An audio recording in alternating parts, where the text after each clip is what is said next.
So hello everyone and welcome to the Canon Creative Studio at Sundance 2026. Woo! My name is Cindy Bear and I am the event specialist at Canon Burbank. And really quickly, I just wanted to mention that if you're in the Los Angeles area, that we have Canon Burbank that is available to you. So it's a community hub for filmmakers and photographers. And we do all kinds of great events like the ones you see at Sundance here this week and here in our space. So besides presentations and workshops and panels, we also do screenings of projects that were shot with Canon. And we also can do camera tests for you if you want to come check out the gear. So if you have an idea for an event, you're welcome to come and find me and pitch it to me. And I also have postcards over there in the back that have our QR codes so you can be kept up to date so you can actually RSVP to come to one of our cool events. And there's a big banner over there as well. So I will look forward to seeing you there. And without further ado, our moderator, Jay Holden from American Cinematographer Magazine. Take it away, Jay. Thank you, thank you, thank you. I deserve that welcome. That went better than I thought it would. I am an associate member of the American Society of Cinematographers and the contributing technical editor for American Cinematographer Magazine. And as part of American Cinematographer and Canon, we want to welcome you here to the Canon Creative Studios for these behind the lens discussions. And we got a great one today. This is a tech talk on a brand new tool from Canon. This is the C50. And Ryan, I'm going to let you take it away first, sir. Thank you. Welcome, everybody. So a few months ago, we introduced this tiny little beast. This is the EOS C50. So this is the newest in our Cinema EOS line of cameras. If you're unfamiliar with Cinema EOS, it's essentially our large sensor interchangeable lens cameras that are designed specifically for motion capture, even though this one is quite capable as a stills camera as well. So, you know, one of my jobs is to be a trainer. One of my jobs is to come out to these fun events and talk with you about the gear. But really, I'm a friendly owner's manual, and so I'm going to start going down a couple of the specs just to introduce what this camera is capable of. So first off, it is an RF mount camera. The RF mount is our latest lens mount, and it provides a lot of versatility. It really has moved away from the EF mount, which we had for many years on our DSLRs. One of the advantages of the RF mount is it's a very short flange distance, so the distance between the sensor and the back of the lens. And what that allows you to do is adapt a lot of different lenses to it. So not only do you have RF, our great new highly advanced lenses, but you can still use the EF lenses with the use of an adapter. You can also use PL lenses with the use of an adapter. So very, very versatile. And the other advantage is that all the lenses are going to operate, much better in the RFs because there's shorter distance. The light doesn't have to bend up into the corners of the sensor and everything. So you're getting better quality out of it. So RF mount, it's a full frame sensor capable of 7K 60p internal 12-bit RAW recording in this camera. Besides the RAW capability, it also has the ability to do compressed 4K formats up to 120p, as well as 180p in 2K, all with our excellent dual pixel CMOS autofocus with face detection, eye detection tracking, and all of that. All right. It is the first camera to feature open gate recording from Canon. And what that means is you're able to not only use the full width of the sensor, but also the full height of the sensor. So you can actually record video in a 3:2 aspect ratio, which helps with post-production framing, with vertical crops. It also offers some advantages for more anamorphic lenses to be utilized with it. Dynamic range, 15 plus stops. With our Canon Log 2 gamma curve, 16 stops in the Super 35 mode, so huge amounts of post-production capability with this. But obviously, the biggest feature for this camera is its small size. This camera body weighs in at less than 1.5 pounds, but It features mounting points all over the camera for versatile rigging, which we will definitely explore. It comes with an included top handle with 2 full-size XLR ports on it. Right? It's just an incredible beast of a camera in a very, very small package. I think it's really going to redefine what a lot of people think about compact cinema cameras. And with that being said, it is now Netflix approved, so it has passed their stringent requirements for use in their productions. As a technical representative for Canon, one of my great pleasures is being able to see a camera go from concept to finished product, and then see the first bits of footage that come out from creative professionals. This subject is absolutely amazing. With that, I just want to throw it off. Let's take a look at the sizzle reel for Grind. I got an email from building management. Right now it looks like you just haven't paid rent. And it's the 10th.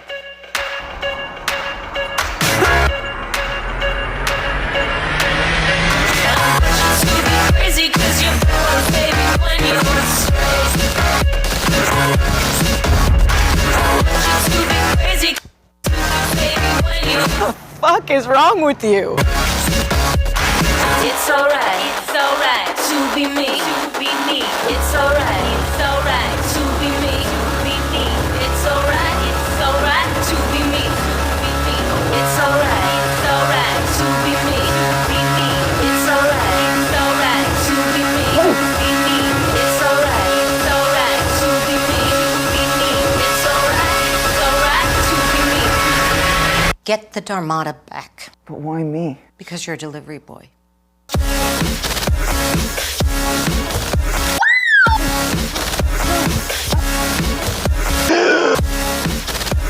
Are you a high-value man or a low-value man? What value do you provide? Do you often feel in danger, Ricky? Growth mindset, boss. This world fucks you. Fuck it back. Godspeed, Ricky G.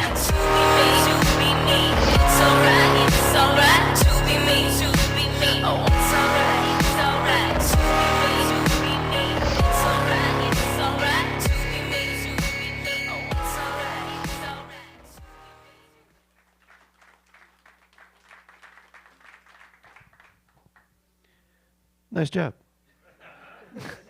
And with that, let's introduce Brandon and tell us a little bit about Grind and your experience on it. Yeah, so my name's Brandon. I'm a cinematographer, originally like from Chicago area, and now, yes, go Bears. And now I live in Pasadena. Yeah, so the film is about an e-bike delivery driver who tries to make his entire month's rent in one night, and it goes extremely poorly for him. It's written and directed by Peter Campbell, who is here, and everyone should... who's also a dear friend of mine. Peter and I first started talking about the movie like probably 2.5 years ago. I guess probably close to 3 years at this point. We finished shooting about 2 months ago, like right before Thanksgiving. And so we're currently in post-production. Yeah, we used the C50. We were very lucky to use the C50. We had that was our C and D camera, and our A camera was a Mini LF, and our E camera was a Ronin 4D. We had all the way to H, if you want me to keep going. It's a lot of different formats in the film, and from like the phone that's doing like the delivery recording, and like the YouTube video, we used like FX6 for the YouTuber character. And so yeah, yeah, I think that's an introduction. Well, okay, there's a wide variety of tools that you're using for this. Why so many different? Why interchanging an Arri with Canon and Sony? We don't talk about them here. Yeah, so the film presents a lot of interesting challenges. the character is sort of all over the place the whole night, all over New York City, and has different modes of transportation throughout the night that were, moving with this character. It was really important to both of us that like the camera feels very attached to the main character, Ricky. And so that was like one of the first big challenges. And pretty early on, Peter had reached out to this amazing cinematographer and YouTuber. His name is Ricky Berenstain, and he makes these incredible YouTube videos where they're like hour-plus long, uncut videos, like single-speed biking through New York City traffic, and like, I mean, they're truly incredible. Like OG bike people know who Terry is, and he's amazing. And Peter reached out to him very early in the process and was like, "Hey, we want you to be involved with this."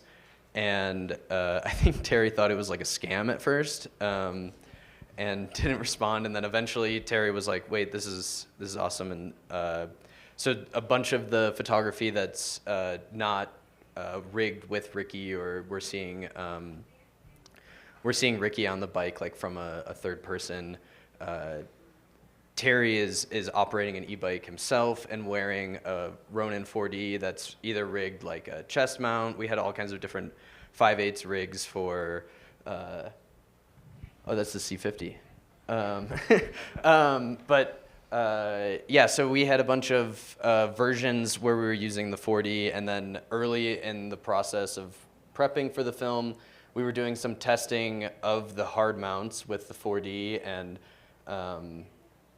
and some other cameras that were involved, and all of which it was extremely unsuccessful. And to be honest, like we walked out of that test feeling quite discouraged. And we were very fortunate that the camera assistant on the film, he was actually working on the C50 brand film at the time.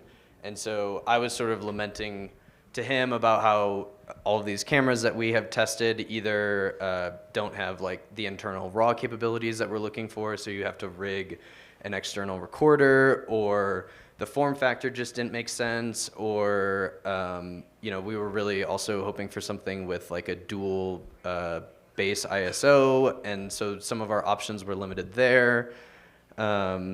And then we were also getting some issues with a lot of cameras where we would get a lot of like shutter jiggle and sort of have that like jello effect, especially with the hard mounts, like the bike has all those micro vibrations. And so I was lamenting to Alan about this, and he was actually still under an NDA at the time, so he was like, I'm gonna email someone and I'm gonna get back to you.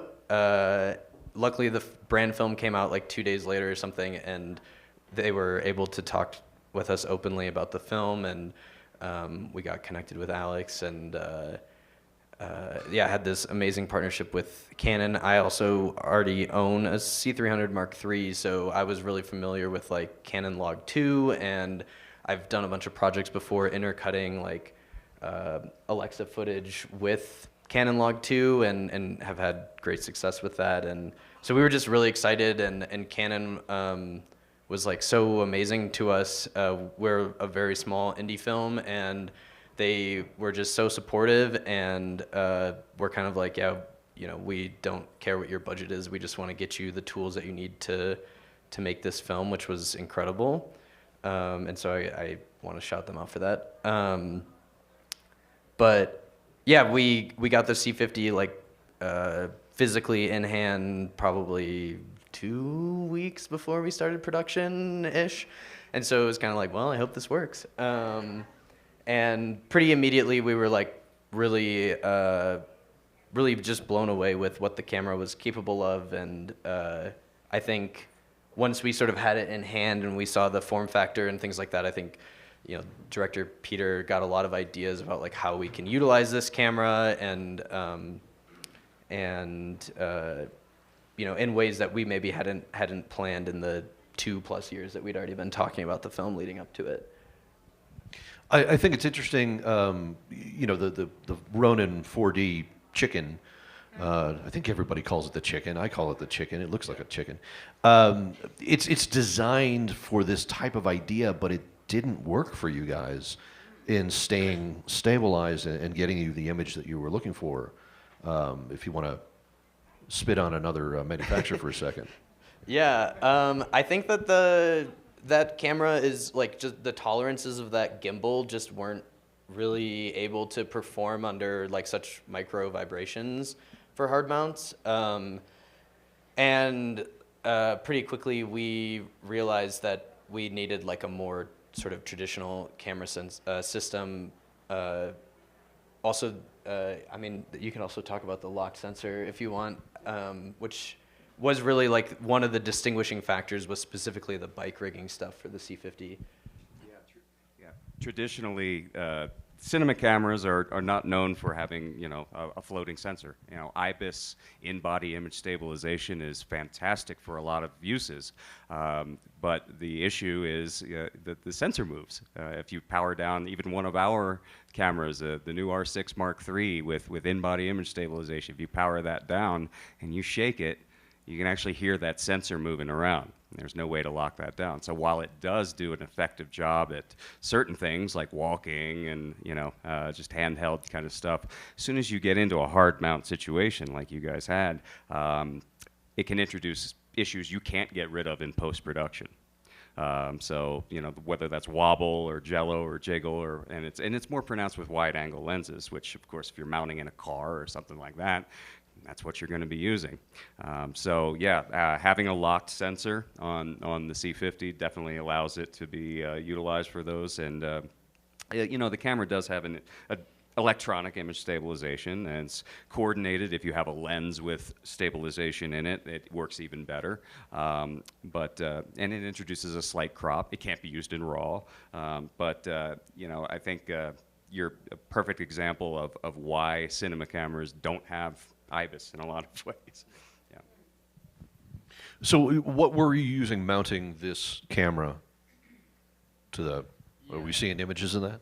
Yeah, so just as a quick breakdown too, we were able to get two of them in like that last photo you could see that was our C camera. And then we also had a D camera as well, so our C body was basically just, or the C body was like had wireless video, wireless focus. We had a larger cage from, I believe it was mid 49. And that was sort of more of our like built up, we had like a gold mount on there, and that was a bit more of our like slightly built up version. I guess other important context is the A camera was a mini LF with signature zooms. So it was fairly large camera build. Most of the movie, except for like a lot of the bike stuff, is traditional studio mode and is very like locked off or dolly shots or steady cam, and very like sort of traditional like classical cinematography. But yeah, so and then this is the D body right here, which was just the body itself, a little timecode box, and the lens.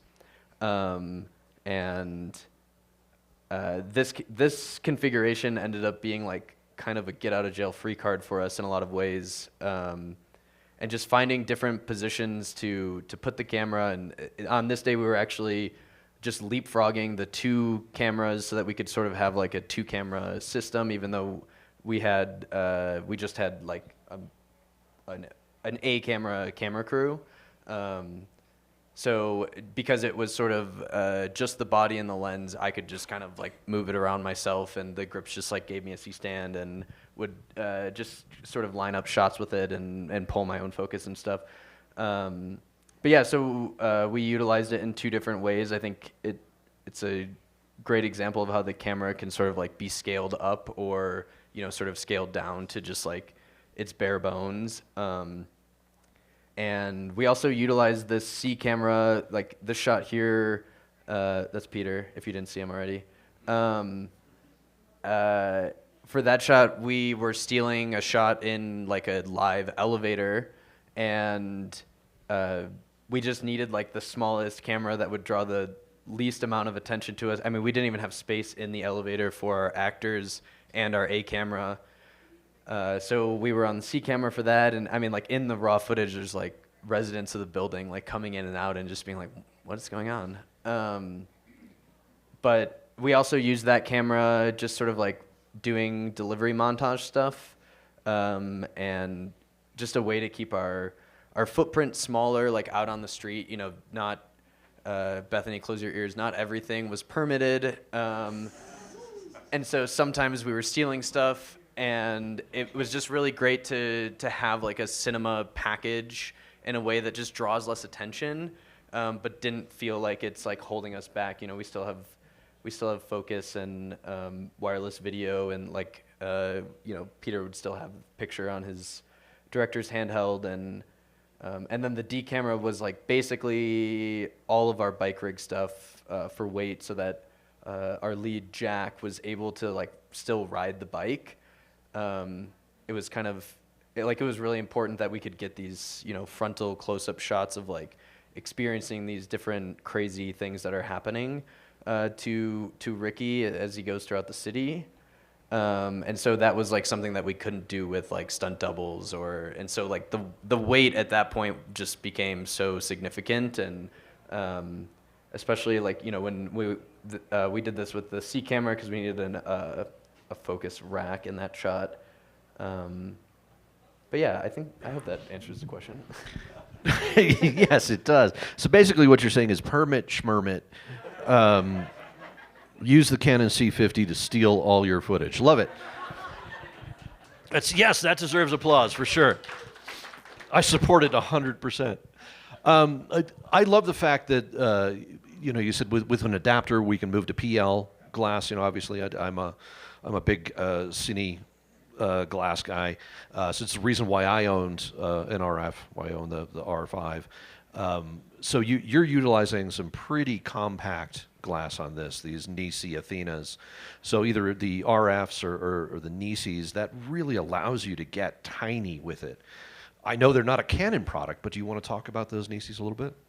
Yeah, the Nisis were cool. They were kind of like a late stage edition. We were originally going to shoot on the Leica M, but it just didn't make sense financially for us, and we were having some compatibility issues that were kind of annoying. So switching to PL just made a lot more sense for us. We could then use those lenses on the A body or on the Ronin as well as obviously on the C50. And we were impressed with them, and I think there were a bunch of times that, like, as we were shooting, you know, we kept liking the characteristics of the flares, and but yeah, I think they're somewhat based on the optical design of signature primes, and they kind of stole the markings, which is cool. And yeah, I was impressed with them. I think a lot of the film was like us trying to shoot at literally like the deepest stop that we possibly could. So I think a lot of people think that those lenses are kind of just meant for their speed and versatility in that way. But we were shooting them like at a 5.6 pretty consistently, or like at an 8. And yeah, we were just impressed with the performance. I mean, the other thing that was really great with the C50 is, like, here we were shooting in unpermitted in the largest park in New York City. Is it fairly central to the city? It is. Yeah. It's quite central. And we didn't have lights, we didn't have stands, like we didn't have tripods or anything, and so we were using like the dual base ISO, which is 6400. Yeah. Yep. And just rating the camera down, I think pretty consistently. I think pretty consistently we were shooting around like 3200 or so, but even in the park with like no lights, we were shooting at like a 5.6. Yeah, it was really remarkable, like what we were able to get out of the camera. And the other thing that you kind of see in the teaser, the film is extremely VFX heavy, like in the shot where he's like riding past the floating arrows and stuff like that. So it was also really important for us to have something that we felt confident to like intercut between our A body and the C and D cameras, so that there wasn't like a hindrance in the VFX workflow. And so yeah, the raw capabilities, it's insane, to be honest. And so, as the nerd next to you would like to interject, the the dual base ISO on the cameras, if you're not familiar with dual base, it essentially just means you're changing the native sensitivity of the camera. So most of the time, 800 is great. You get into a low light environment, you want to stop down, you want to get some more depth of field like you did. 6400 is your base. However, the really sweet spot of the camera comes, and you said you were shooting mostly at 3200. Well, you can set the base ISO to a higher sensitivity, but then lower your shooting ISO, and what that does is it really, really cleans up the image. It really gets the blacks a lot deeper and inkier, and you do lose a little bit in the highlights, but if you know what you're doing, like this guy, you just light it for that. It really is a fun feature to use, and it really provides more flexibility for low light. Yeah, I think the other thing worth mentioning with the dual base ISO that we were doing a lot of was, I think like it's pretty common to sort of chase your exposure on the iris, but with all of our Night X work, we were more or less chasing our exposure on the ISO. And so just sort of parking it at that 6400 base and like shooting at 32 or 2560 or, just sort of riding our ISO, because at a certain point we were looking at all the footage and it was so indistinguishable. And it allowed us to just shoot faster and, be making less adjustments and just having, especially in situations where you're in, unpermitted filming areas and you just got to shoot, and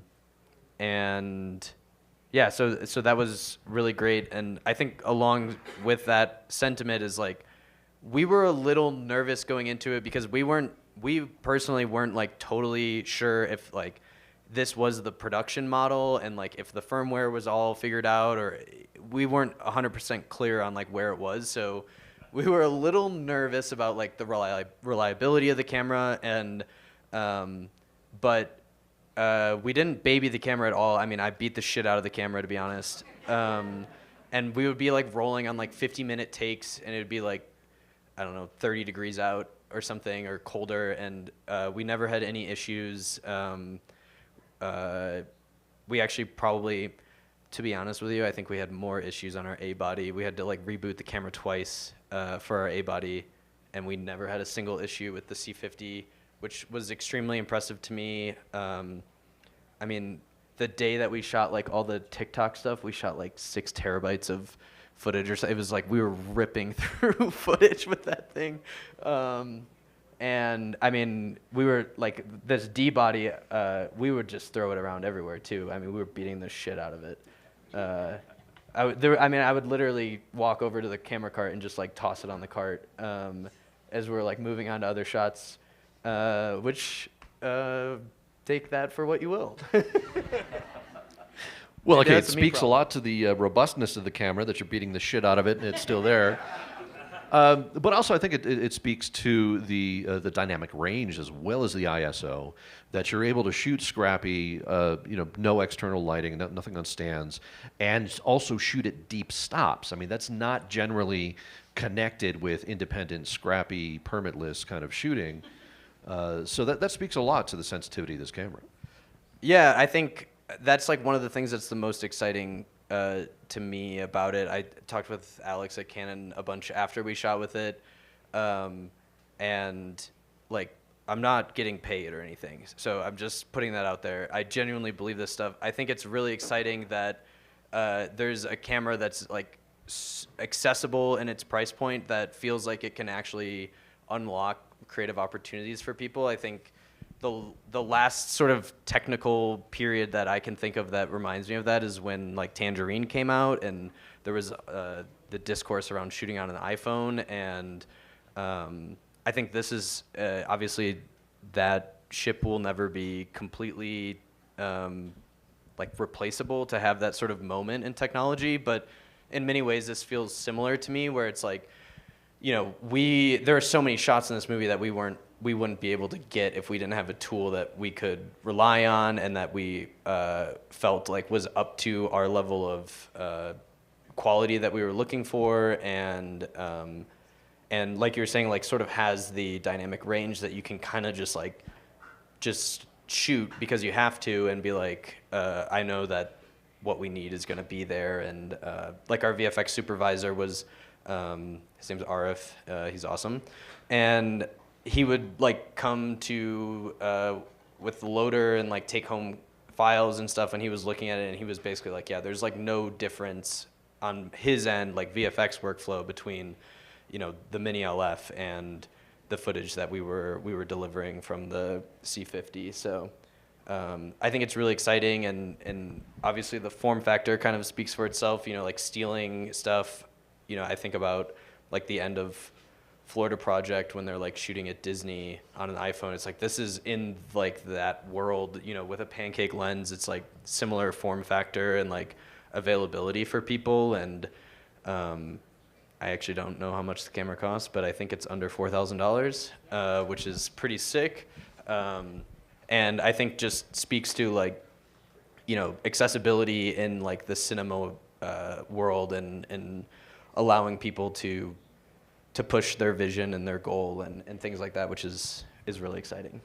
You know, you mentioned Tangerine and Florida Project. What I think about is the creator, Greg Fraser and Oren Sofer, utilizing another manufacturer, but a very small form camera, so that the director, Gareth Edwards, can run around with a Ronin and operate the film. This is the exact type of tool for that type of environment, where you can really be intimate with your coverage and intimate with your performers.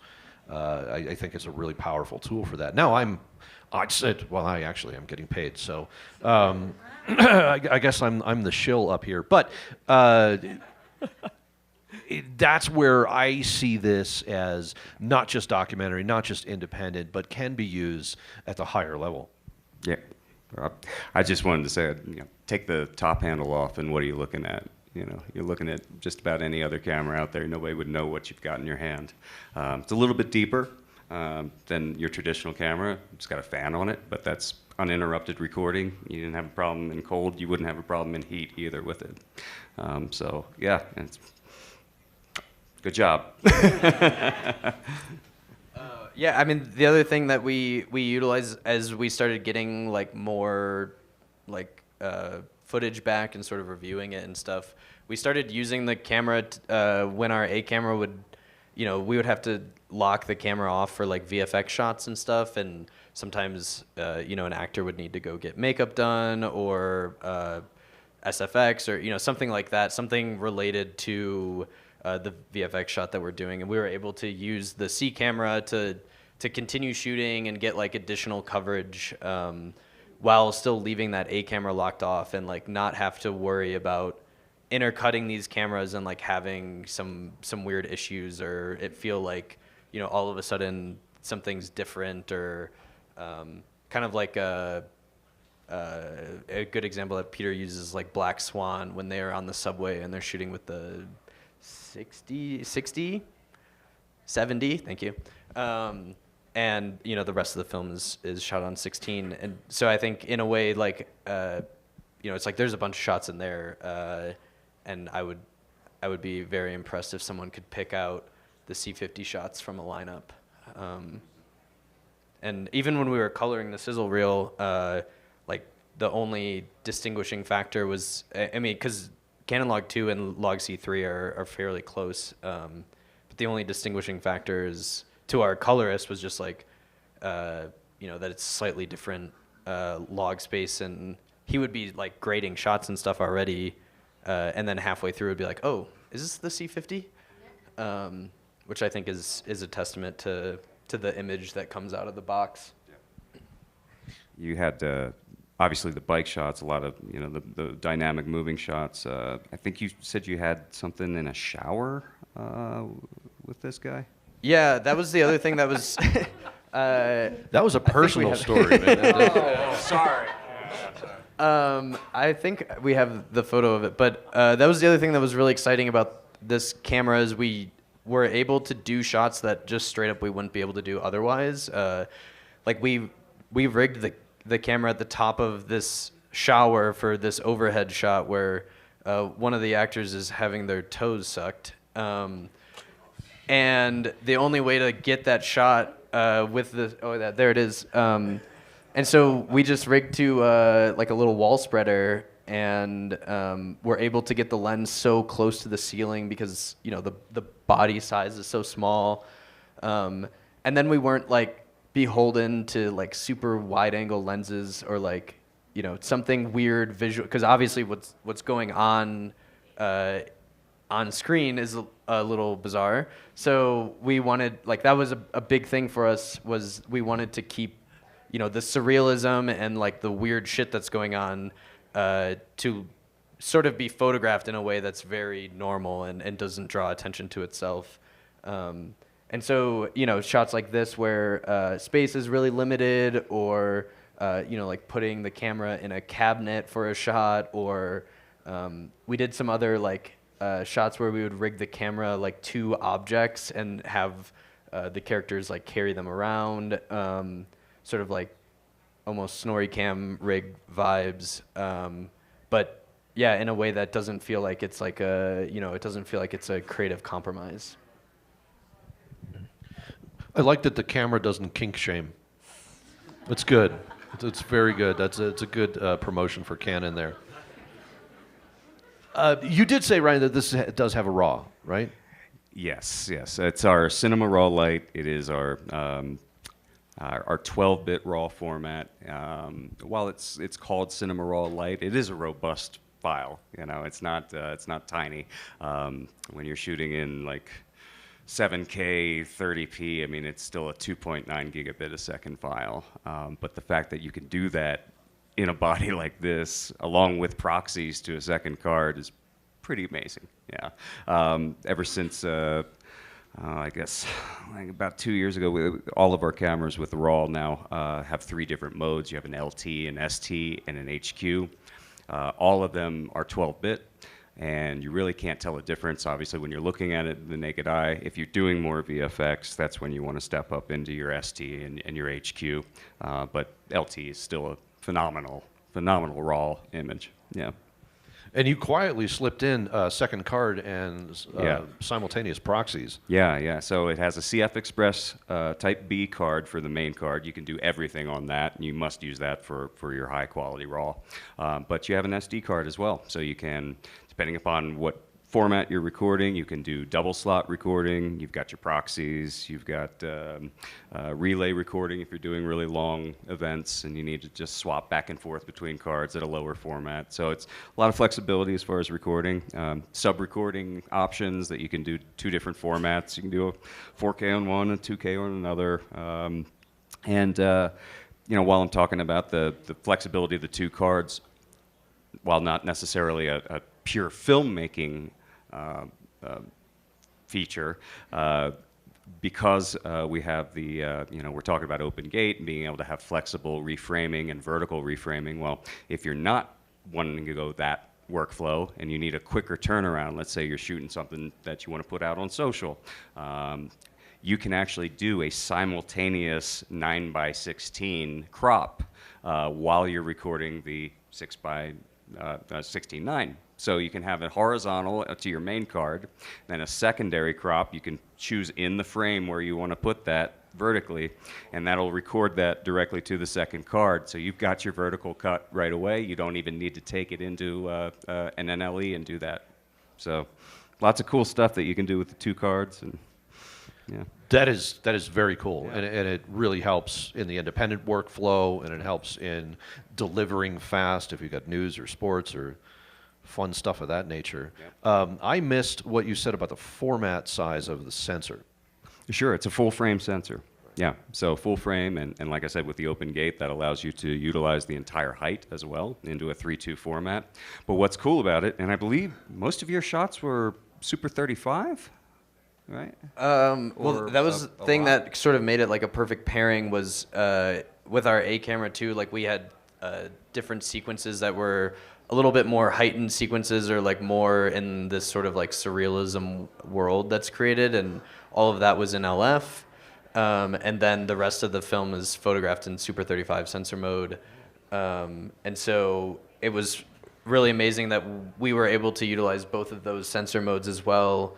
And sometimes with like super high or super complex VFX stuff that we would be doing, we did use the open gate just to have a little bit more information, whether we would be doing like a little bit of stabilization or, depending on what the effect might be. So yeah, and you can load like presets in there, and so we were able to like very quickly change between the sensor modes and our framing guides, and I think both myself and our a focus assistant, we were very impressed at like how simple and usable that stuff was, and also just really stoked that it sort of integrated seamlessly into like what our creative already was at that time, and because that was a language that Peter and I had talked about for years ahead of time, and so we were very lucky that to find a camera that was able to fit with the creative goals. That's so awesome. Yeah, the Super 35 mode included in there, and then there's also a Super 16 mode that you can do as well. So lens choices, or just if you need extra punch in, you've got that Super 16 capability, and you can still shoot RAW for that. So yeah, versatility. That's the name of the game here. Yeah. We got just a couple of minutes, so I want to open it up if any of you have any questions for these two gentlemen. Yes, sir.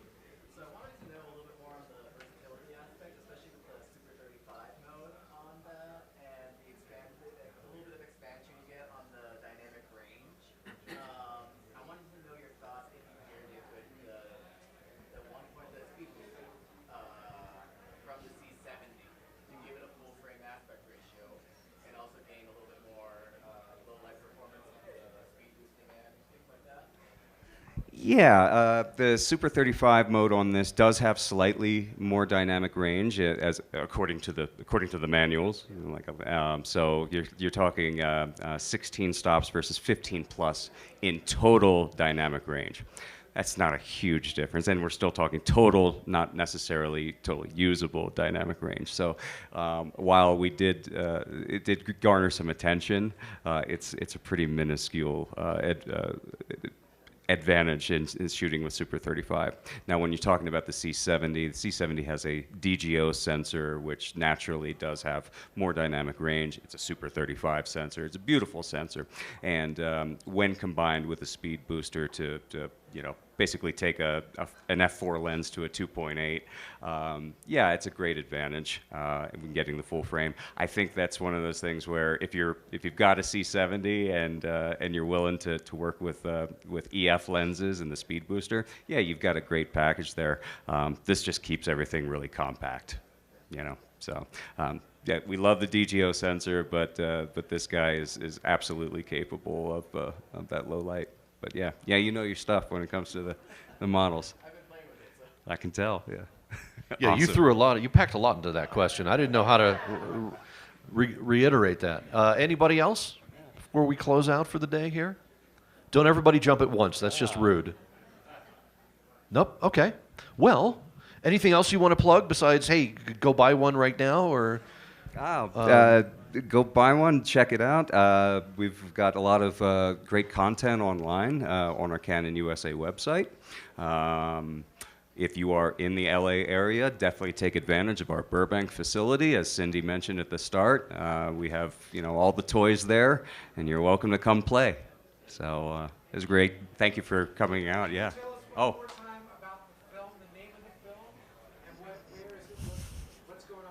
There you go. Yes, the film is called Grind, and also Bethany and Peter are here. Bethany's the producer. She's kind of a superhero, and you should talk to her. And Peter's the director, and you should also talk to him. Not a superhero, but lovely person. Damn. Lovely person, and not your friend anymore either. It's in post-production, so yeah, hopefully Sundance next year. Let's see. Right on. Thank you. Thank you, Ryan. Thank you, Brandon. Appreciate it. On behalf of American Cinematographer and Canon, thank you, everybody. And stick around. We got a 3 o'clock panel here on Maria Bamford. Coming up, just a few minutes.